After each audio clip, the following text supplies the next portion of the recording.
Good morning, everyone. It's Lee Henson, president and founder of AgileDad, and it's time for today's episode of the Daily Stand-Up. So without any further ado, let's get started. Our week is already halfway over. Isn't that incredible? The week is halfway over. Life is good. People are happy, and things are just progressing in the right direction. So today I wanted to talk to you about another recent post that was sent to me.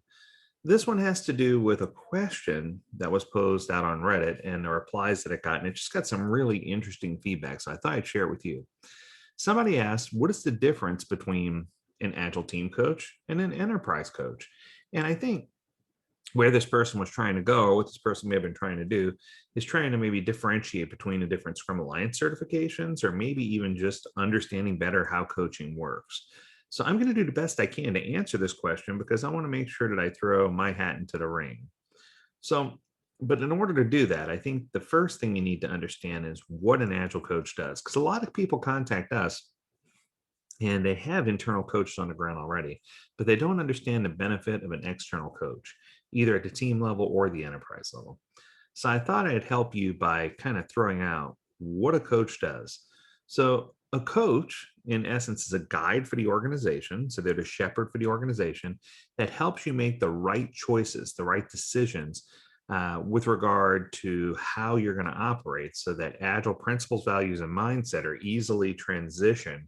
And so that the entire company can identify clear business goals and they can stake out what objectives need to be met. Now, truth be told, every single organization is in a different place. I'm going to say it again. Every team and every organization is in a different place. The thing about agile coaching is that it's not a one size fits all model. Anyone who's ever taken my courses before hear me say not everyone looks good in spandex. And that's a good way to look at it, right? Everybody's going to be at a different place in their journey. So with that being true, we need to understand as coaches what we need to do to help organizations get to that point where they feel successful and they can start to see the impact of change and all that good stuff. So how do coaches do this? Well, they start out by maybe training groups of people. So just to make sure everyone's on the same page. For example, at AgileDad, we call this Agile and Scrum Fundamentals. And we have a fundamentals class, and I want to be careful. It's not essentials, it's fundamentals. So essentials would be the very basics to get people, educated on the basics of Agile. Fundamentals is more of, it's only offered privately. And this class is more to get everyone back on the same page, that we're speaking the same language and we understand each other. Coaches can also start coaching individuals and teams. A lot of training organizations or coaching organizations, they do really good at the team-based coaching, but they forget about the importance of individual coaching. One of the things AgileDad coaches do really well is that we tend to focus some attention on the people who need the attention so that they can help become mentors internally for the rest of the staff. At the same time, we augment that by being mentors ourselves as a coach. We facilitate numerous types of workshops, everything from team-based immersion workshops to agile leadership summits, where we get everybody involved and get our head into your work to see exactly what you're doing. And then we strive to build and maintain relationships with everyone involved so that we can make sure that when we walk away, which hopefully is sooner rather than later, that you can have sustainability. I think the big difference between the two different types of coaches, though, is quite evident. Team coaches work with a team at the team level, usually with 1 to 3 teams, and their whole goal is to improve team performance and operational efficiency. I've seen some organizations that take on as many as 5 to 8 teams. What I can tell you is the model that I've seen for success is that if you take on fewer teams, spend time with them, get them ramped up, and then progress on to other teams, limiting your whip helps a lot at the team level. For enterprise coaches, these are the ladies and gentlemen who work at the organizational level. So these are the ones that work across all departments, helping develop leaders, helping extend agility across the entire enterprise, enabling vision and strategy. These are the people who dig their feet in deep and help organizations make critical decisions. Now, very large companies often call on us and other organizations to help them make big choices because sometimes it's easier for them to lean on someone from the outside, make a big decision, and then once it's successful, say it was all my idea. But if for any reason it wasn't successful, they can turn around and say, what did that coach tell us to do again? So it works out so that they can take credit for the wins and have someone to lean on for the losses. So as interesting as that sounds, lots of companies do follow that exact same method. I think there are a list of what I call intangibles or coach must-haves. That in order for you to make sure you have a good qualified coach, they need to have the following things. So the first one is they need to have a deep understanding of what agile, lean, and whatever approach you're trying to take. They need to understand the landscape. Many different organizations have specialties.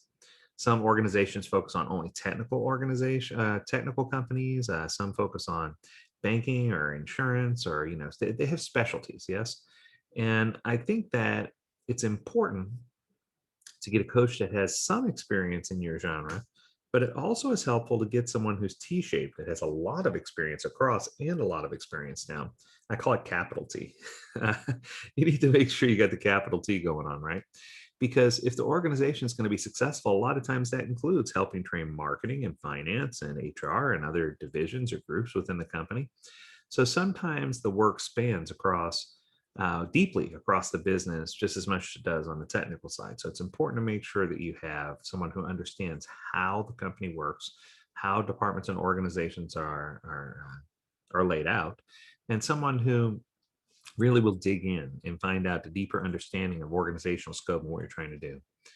Uh, Coaches need to have deep emotional intelligence. Now, this means that they have the courage to talk to people, even about the tough stuff, right? And help them have a growth mindset that leads to new possibilities. And they need to have lots of experience, lots of trust, and tons of patience in order to make that happen. It's just not something that happens overnight. Coaches need to be free from the inner workings of hierarchy or any political constraints.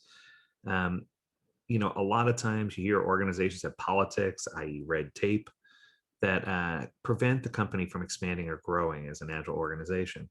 It's important for coaches to understand this hierarchical nonsense, for them to come in and not have any strings attached. If they have no strings attached, that's where you're going to have the greatest impact. So the truth is, with a team coach and with an enterprise coach, there's some overlap as far as the skills are concerned, right? Or working knowledge. So both of the roles should have experience or working knowledge in understanding the agile framework.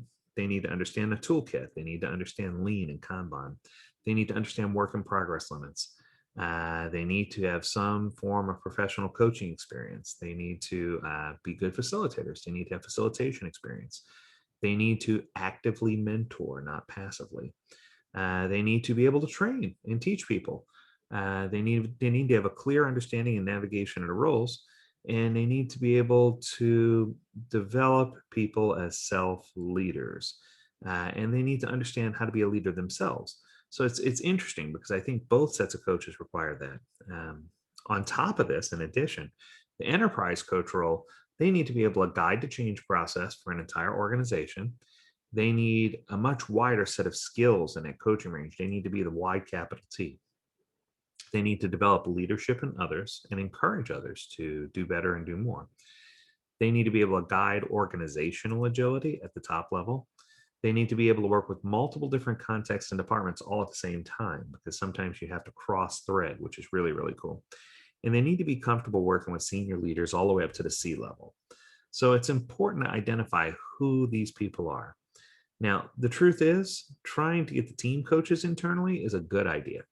I often go in and I tell people set up an Agile Center of Excellence, and we'll help them do that. And then we'll have our external coaches help them find internal people who would be successful in the role of team level coach.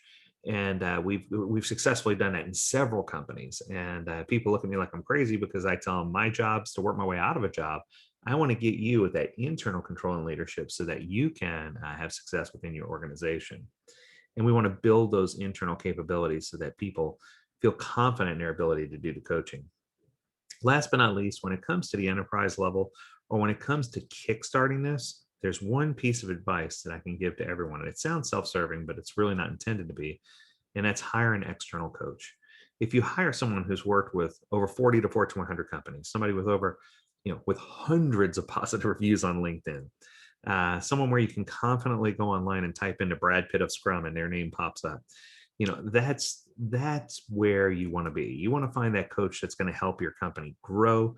You want to find a coach that has years of experience and decades of experience helping organizations with a proven track record of success. You want to find a coach who is going to come in with confidence, no holds barred, without a filter, that's going to help you stand up an Agile Center of Excellence and help your organization be successful. So I hope this was helpful for you.